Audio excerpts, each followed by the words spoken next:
You ever wonder what it looked like to do a haircut from the barber's perspective? Well, today I'm going to show you how to do this drop fade from my POV. So what we're going to do is start off this cut by knocking down the top with a 4 guard, just going straight back against the grain. And you see there's not really any technique here. I'm just going against in any which way to make sure that I knock this down to a 4 guard truly. Now my client in the chair comes in pretty frequently. He comes in at least about every week and a half.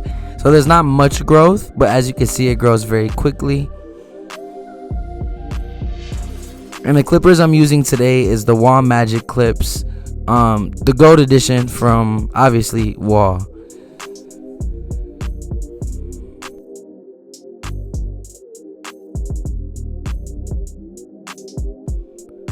So now I'm just going over it a little more. So what I did is I knocked it down and then I'll comb it all back in place and go through it once more, because you'll often notice that you miss a lot of hair. And now what we're going to do to smooth it down is we're going to grab our tool and go with the grain just to lay it down a little better and get any flyaways. Now we're going to get into the fade. So I'm coming in with my clipper closed and we're just establishing our bald line. Now when setting in guidelines and doing haircuts, I always like to have reference points. So I'm coming in with my clipper closed right at the end of the eyebrow, and then I like to round it behind the ear, dropping it towards that bone that protrudes out of the back. And what having the reference points at the end of the eyebrow does is just ensure that the fade is even on both sides and drops nicely towards the back as well. Now after we do that with the clipper closed, I'm going to grab my trimmer to bald out the bottom. And I like to come in closed with my clipper first because it makes it a little easier to get rid of that initial bald line. Because what a lot of barbers do, and honestly what I do at sometimes, is I'll come in with my trimmer and kind of punch the line in by turning it around. And I know how to get that line out, but for someone learning how to fade, which might be you, it just adds another layer of difficulty. So coming in closed and then following up with the trimmer will make it a lot easier to get rid of that bald line. And you can see with that trimmer, I'm staying a little below the top of that bald line. I don't want to take it all the way up. And if you guys are noticing that my voice sounds a little different, your boy is coming off of a little sickness, a cold, I don't know what it was, but I got a sore throat. But we still gotta get this content out here for y'all, man. So bear with me.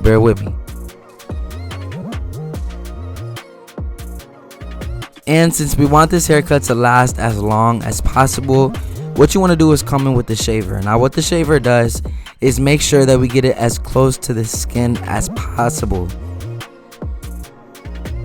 But what you want to be careful of is with the shaver, there's some clients that will bump up, that will get really irritated. So you want to make sure that the client's skin can handle it. But definitely, if they can, I highly suggest investing in a shaver. It will take your blends and your fades to a whole nother level. But you'll see I'm staying even a little lower with the shaver. I'm not taking it up even to where I put the trimmer. I'm just hitting the bottom of the fade, trying to add some gradients to this blend.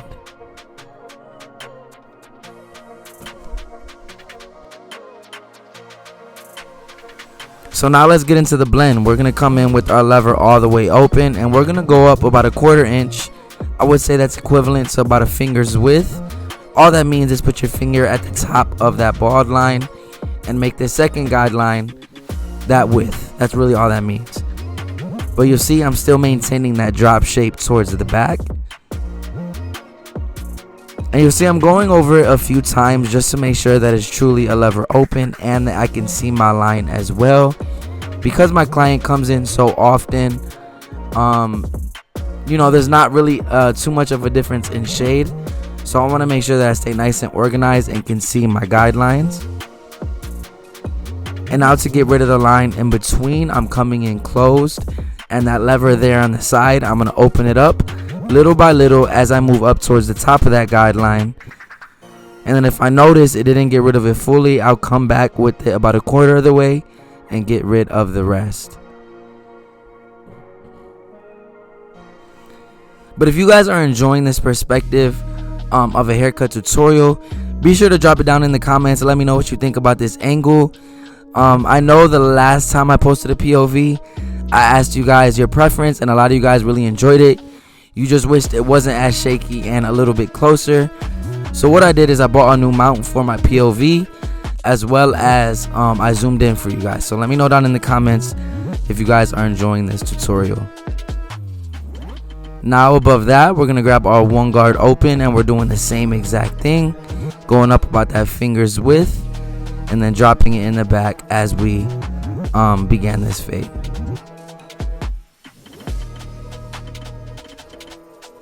Little by little, step by step, that's how we're gonna get a haircut done. We don't want to skip any steps. We don't want to be, super anxious just to get through it. Take your time, right? Learn along the way.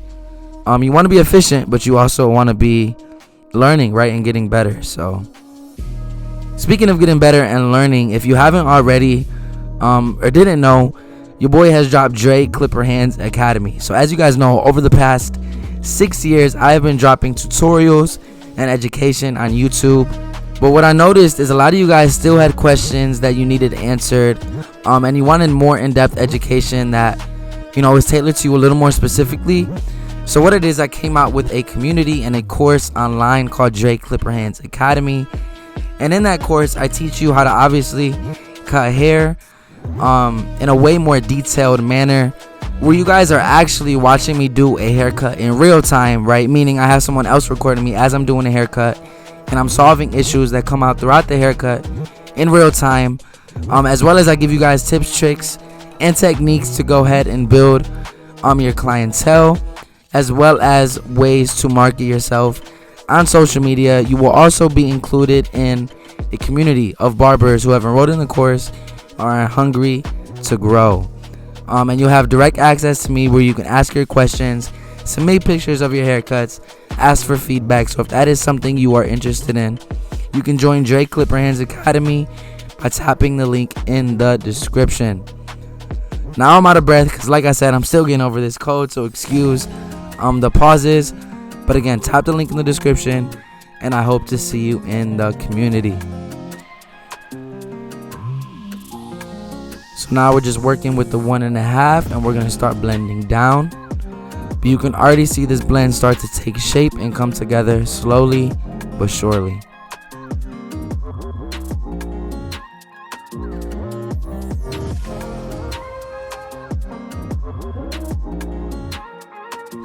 And now we're going to start getting rid of that last bottom line. So what we have is our half guard open, and then you'll notice I'll close it little by little until we get this last line completely blended. And you'll notice I utilize a lot of the corner of the blade just so I don't risk taking up this fade too much higher. So I'm coming in open, and right here I believe I'm all the way closed, and we're trying our best to get rid of this line while at the same time not trying to raise it either.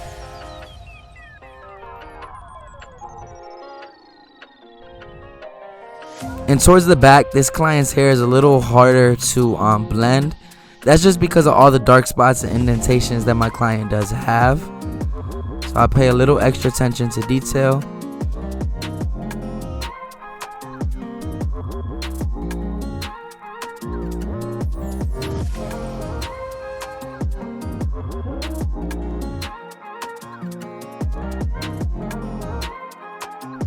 So now right here, what I'm doing is I just took off the guard, and I'm coming in with the lever open. And again, I'm utilizing the corner of the blade to break up those dark spots, because when you do use the corner of the blade, it allows you to come in with no guard and go into the areas where you use the 1 or 1.5, because it's kind of just breaking in between the hairs. But little by little, step by step, as I told you guys, it is coming together.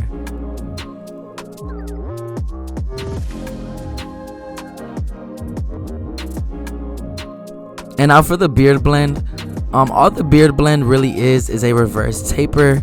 So you're doing a taper going down instead of up, right? So I was bald, then I went in lever open, got rid of the line in between, and as you can see, it already pretty much blended, which is why I think beards are way easier to blend than hair. But now to transition into the top a little smoother, we're going to do some clipper over comb. Now if you struggle with clipper over comb, you do not have to do this. What you could do is just continue to use the bigger guards moving up until you blend in the top.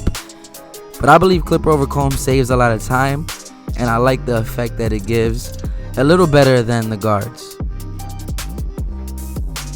And my favorite comb to do clipper over comb with is the white wall comb that comes with any of their clippers, because it's smaller and I feel like it feeds through the hair a little better than most, clipper over combs would. And now we're gonna go to the other side and we're gonna do the same exact thing. Now in real time, what I usually do is do the fade all the way around, but for video purposes and education purposes, I like to do one side and then the other, because it's a little easier to focus on and also record.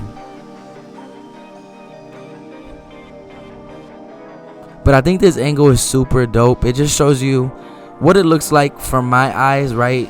Obviously my eyes are a little above where the camera's at, but what I used to do is just put the camera to the side of me. You would get that angle, but not really the angle that I see as the barber, which would be what you see as the student. So I think this gives you a little bit of a more realistic expectation, and you can apply this exactly to what you do.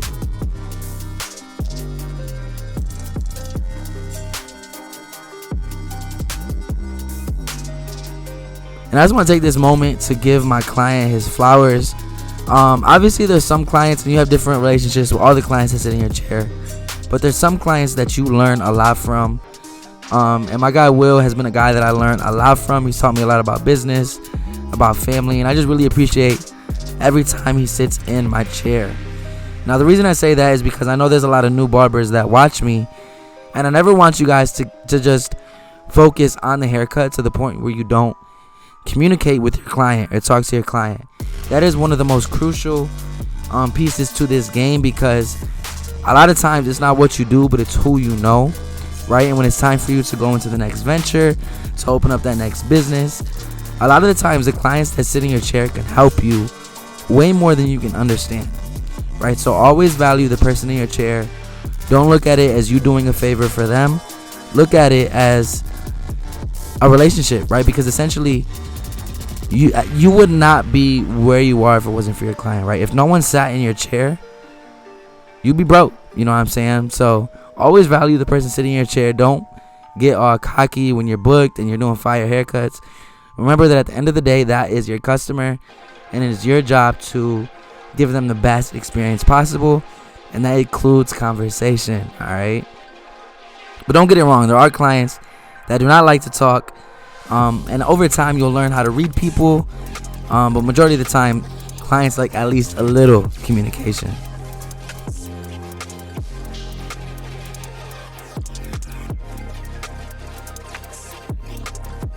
So right now we're just continuing to work with that 2 guard open, which again this is the biggest guard we are going to use, and then we'll start blending down. So now I'm going to drop down to my 1.5 open, and we're going to attack that line right under, and then you'll see I'll close it as soon as I can see that it's not going to do much.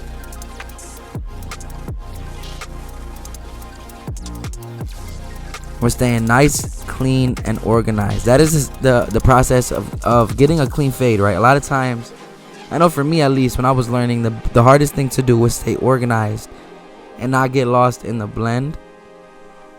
So finding a system that works for you, that allows you to stay organized and keep track of your steps, will help you achieve consistent quality blend. And that's a lot of what I help you to do on this YouTube channel, but also in the academy I go a little deeper on how to apply the system of cutting that I use to achieve quality haircuts on a consistent basis.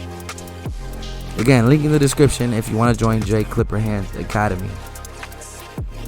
So now we're just making sure that the blend kind of meets up in the back, which I believe is an often overlooked part of the haircut. A lot of barbers will just post the side and the front, but they don't show you how the blend looks in the back. And honestly, everyone outside of the client sees the back of the haircut majority, right? So you want to make sure that the blend is consistent and comes to the back nicely, essentially. So So now we're just working with the half guard to get rid of the last line. And as you can see, we're trusting the process and it's coming together very nicely.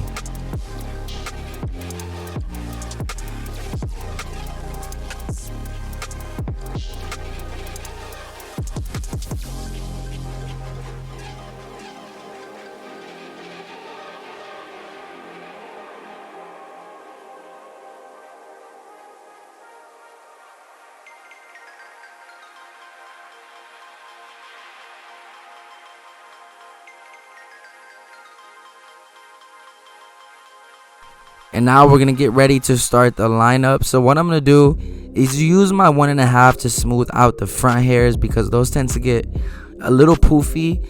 And the key to achieving a sharp, crispy hairline that lasts is keeping the hairline dark while at the same time having it nice and tapered.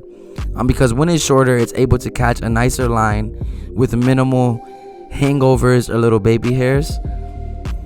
But as you can see, my guy Will is like 35, but has the hairline of a newborn baby. That joint is perfect, but we're going to go ahead and make it even more perfect. So what we're going to do is start in the middle and work towards his left corner. Now, if you feel more confident going to the right, you can do that as well.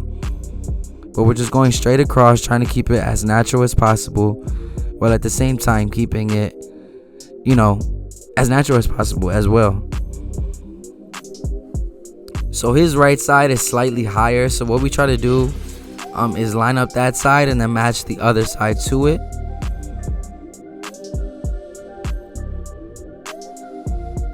This is the only part of the POV that's a little difficult to get because my hand is covering majority. But you guys kind of get the idea of starting in the middle and working towards the corner. Now we're cleaning up that vertical bar. And you'll notice I comb down the hairs a lot when lining it up, because I want to make sure that it's sharp even after he showers, and that he doesn't have a lot of hairs hanging over, right?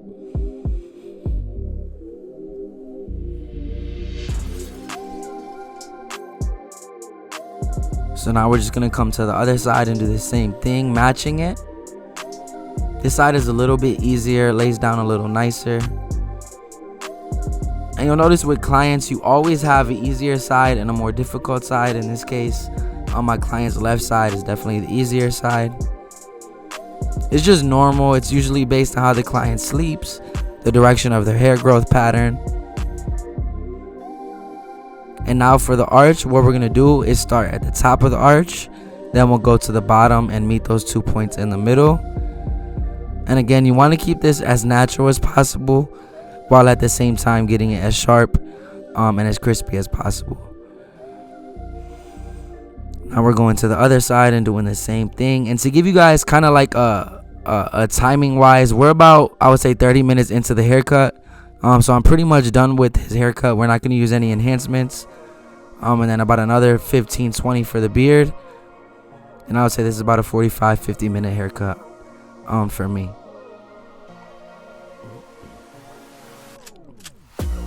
And now we're going to get into the beard. So what we're going to do is knock down the mustache to a 1.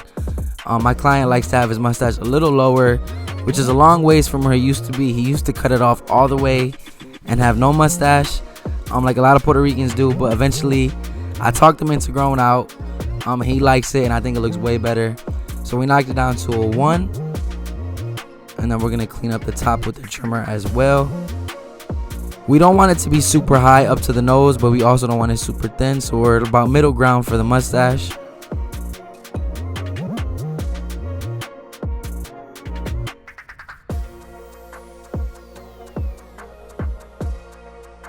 And now we're going to frame out the bottom, which I believe is the part of the haircut that kind of brings everything together, makes the beard look super sharp and diesel. But you also don't want to, push the back line in either. So we want to keep that as natural as we can.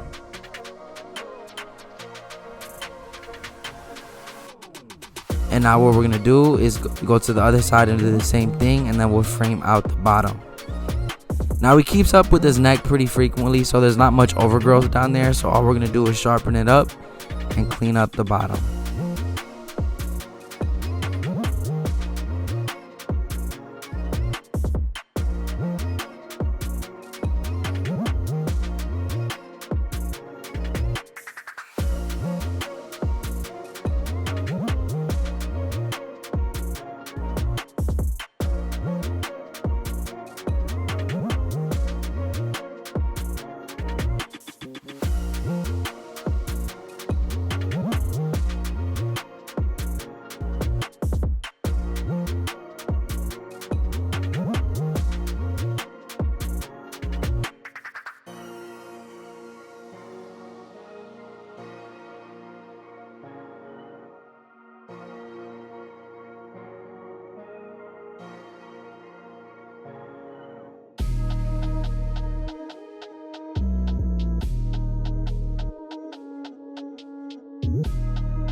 So now let's go ahead and put the cherry on top by finishing up this cut with the straight razor. Now what you want to do is stretch the skin in the opposite direction of which you are using the razor. So I'm going towards his hairline with the razor and pulling the skin away from his hairline with my other finger. And this tends to be, the most relaxing part of the haircut, so I like to recline my client as much as possible. But in this scenario, my chair did break, so they can only go back just slightly. But now for the beard, we're going to start at the bottom of the beard, and then we'll go to the top and connect those 2 points in the middle. Because like I said, I always like to have reference points. That allows for less mistakes and symmetry on both sides.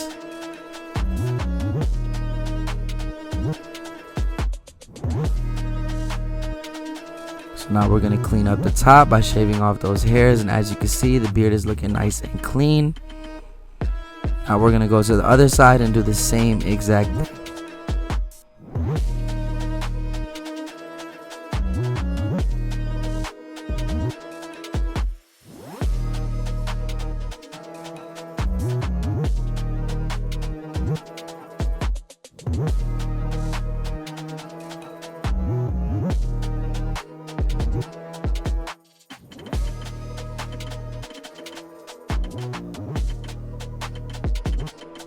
Putting the last little details on the beard, framing it out nice and clean. Now we'll hit the top of the mustache. Do not overlook the mustache. Clients do notice. I know a lot of barbers don't think because it's so little, but clients do notice. Make sure you get those hairs at the above the mustache. But this is how my client is leaving. If this video helped you in any way, shape, or form, make sure you hit that like and subscribe button. And don't forget, if you want more in-depth education, join Dre Clipper Hands Academy. Go ahead and watch this video. So what they don't tell you about becoming a successful barber is you shouldn't start off by charging $100 a haircut. And you're not going to make this absurd amount of money without first getting clients in your chair. So what I've done is put together all the information that I've learned in my 9 years of being a barber into one place where I teach you about the different forms of marketing that best suit barbering to get clients in your chair. So that way you don't have to filter through tons of content to find exactly what you need, as well as in-depth tutorials where I give you tips, tricks, and techniques to take your hair cutting skills to a whole nother level. So if that is something you're interested in, go ahead and join me at Dre Clipper Hands Academy. I hope to see you there.